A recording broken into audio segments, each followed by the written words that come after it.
Assalamualaikum warahmatullahi wabarakatuh.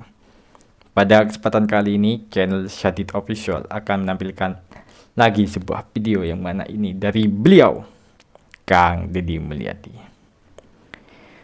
Apa yang diungkapkan beliau dan apa yang disampaikan beliau, ini ada benarnya. Soal kasus kenakalan remaja, ya, ini bukan kasus yang biasa, ya, seperti itu, kurang lebihnya seperti itu teman-temanku.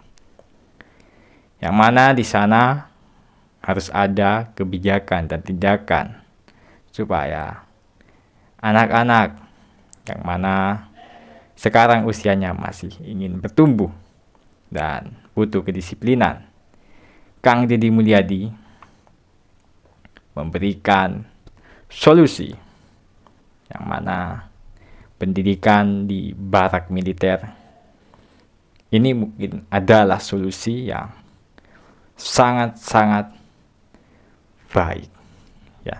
Jadi tidak salah paham dan tidak salah pemahaman. Mari kita simak dulu sama-sama videonya. Assalamualaikum, sampurasun, wilujeng enjing, seluruh wargi Jabar. Saya hari ini perjalanan menuju pusat pendidikan bagi anak-anak Jawa Barat yang mengikuti pelatihan kedisiplinan, ketekunan, dan arah kebangsaan. Banyak orang yang menganggap bahwa kasus kenakalan remaja itu hanya sekedar kasus kenakalan biasa. Padahal saya mengamati bahwa ini adalah kasus sistemik yang terkelola, terencana, dan terprogram secara sempurna. Gerakannya dilakukan melalui dua hal. Pertama, pengorganisasian orang berdasarkan kelompok yang itu biasanya dipengaruhi oleh fanatisme korup di sebuah sekolah atau perkumpulan. Yang kedua adalah pengorganisasian orang melalui kekuatan media sosial. Dan di media sosial itu ada tutorial atau guru yang menjadi sandaran mereka atau menjadi panduan mereka untuk menjadi gangster. Nah, yang menjadi problem adalah mereka itu sangat paham bahwa anak-anak di bawah umur itu tidak bisa menjalani proses pidana umum. Mereka harus melalui proses pidana anak yang bersifatnya pembinaan. Dan di setiap kabupaten kota hampir tidak ada ruang untuk tempat pembinaan anak. Ketika anak itu mengalami proses pidana, polisi itu tidak punya tempat untuk di mana disimpan, sehingga mereka tinggal di kantor polisi karena mereka tidak bisa dimasukkan sel karena masih anak-anak. Nah, kemudian mereka tahu bahwa ini adalah celah hukum, sehingga yang dibina itu rata-rata anak di bawah umur, di bawah usia 18. Tujuannya untuk apa? Menghindari hukum. Nah, dan kemudian langkah-langkah kita hari ini masih bersifat konvensional. Konvensionalnya adalah mereka yang melalui proses pidana itu melalui pidana peradilan anak, sifatnya tertutup, kemudian nanti dititipkan di tempat penitipan anak-anak yang nakal, yang telah melalui proses pidana, yaitu di Bogor.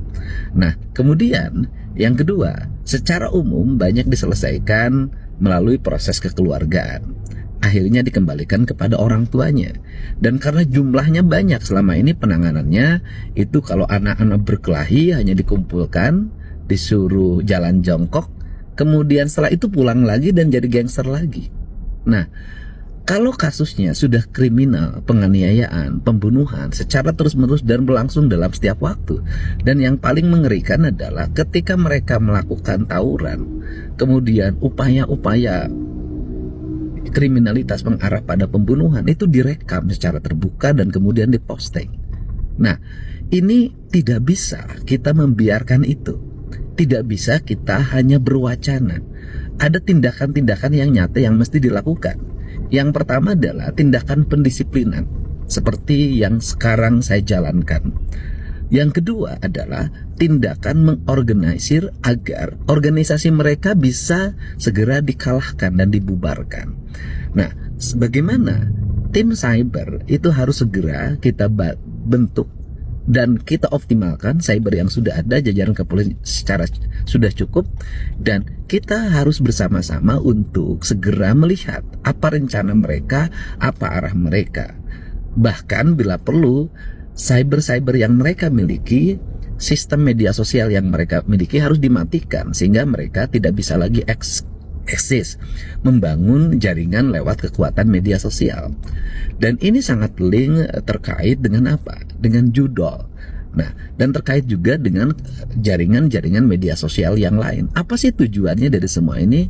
Melumpuhkan bangsa dalam jangka panjang, membuat generasi kita menjadi lemah, dan membuat generasi kita menjadi tidak berdaya. Dan ini adalah berbahaya bagi kelangsungan dan ancaman Indonesia masa depan. Untuk itu, menangani anak-anak remaja bukan hanya menangani kenakalan seperti kita dulu, tahun 80-an. Tetapi hari ini sudah memahami ini adalah bagian dari upaya sistemik untuk melemahkan generasi Indonesia. Dan terkait juga dengan berbagai bisnis ilegal yang ada menggunakan perangkat media sosial. Ini bukan persoalan kenakalan remaja biasa, ini persoalan ketahanan bangsa. Untuk itu, mari kita bersama-sama untuk menyelesaikan secara komprehensif tanpa harus saling menyalahkan. Ya, kurang lebihnya seperti itu teman-teman. Mungkin teman-teman sudah menyimak dan sudah menonton ataupun sudah mempelajari dan sudah memahami apa yang disampaikan oleh beliau Kang Deddy Mulyadi dan apa yang diungkapkan oleh beliau Kang Deddy Mulyadi. Mungkin teman-teman sudah paham dan sudah mempelajari atau mencermati. Seperti apa respon teman-teman dengan kebijakan yang dibuat Kang Deddy Mulyadi, yang mana pendidikan di barak militer untuk remaja, ya, kenakalan remaja, yang mana sekarang sangat diperlukan untuk ada kebijakan dan ada tindakan. Seperti yang diungkapkan beliau Kang Deddy Mulyadi, kasus remaja atau kenakalan remaja, yang mana ini bukan kenakalan yang biasa, ya. Semoga kebijakan beliau Kang Deddy Mulyadi dengan adanya pendidikan di barak militer menjadikan siswa ataupun remaja atau anak-anak semakin ingin disiplin dan semakin ingin maju, ya, semakin ingin bertumbuh, ya. Kita sekarang kan tahu seperti apa zaman makin sekarang, ya, semakin butuh untuk pendidikan yang mana dan tindakan, dan ini supaya calon masa depan kita terjaga dan disiplin, ya, karena yang mana yang masih umur 18, umur 17, 15 ini adalah calon masa depan, ya. Semoga teman-temanku atau saudara-saudaraku semua yang menjalani di pendidikan barak militer, semoga dijadikan orang yang sukses di masa depan. Amin. Ya, itu saja teman-teman dari saya.